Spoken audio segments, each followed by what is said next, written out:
Hey, everybody out there in manufacturing land, Will Healy here. Today is Workforce Wednesday, so you always get a workforce topic from me. And something that I've noticed driving around this summer is there is a hard push in the food service industry to try to get workers. And how does this relate to manufacturing? I'll get to in a second. But I've noticed in a lot of the Wendy's that I've driven past recently, they have big signs in the windows, 401k matching and benefits and tuition and paid time off and free food and $15 an hour pasted right on the window. So that's something we're competing with in manufacturing. And I don't want you to misunderstand me. I can crush a Baconator like the best of them. I love Wendy's. I love the fries. I love the burgers, the spicy chicken sandwich.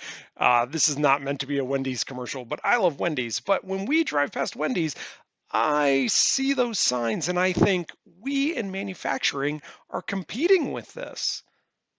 Manufacturers, we're competing with Wendy's for our workers. If you look at the Bureau of Labor statistics in May of 2021, the most recent data so far, published in July, manufacturing had 814,000 job openings, but accommodations and food service had 1.2 million job openings.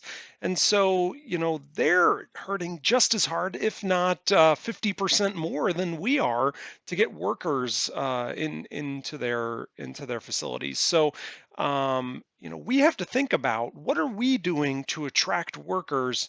Maybe you can't offer free food, but what is our recruiting strategy? What is our talent strategy? And how can we compete with the food service industry, who's also really hurting for workers? So, one suggestion I have is how is your technology strategy being set up to help with your retention and recruiting strategy? So, how can you use the automation and the high tech things that you have in your environment? Use those to attract workers because millennials and Gen Z, they're attracted to technology, and that just might be your ticket to hiring them away from instead of going to Wendy's. So, something to think about. You have a great day and happy Workforce Wednesday.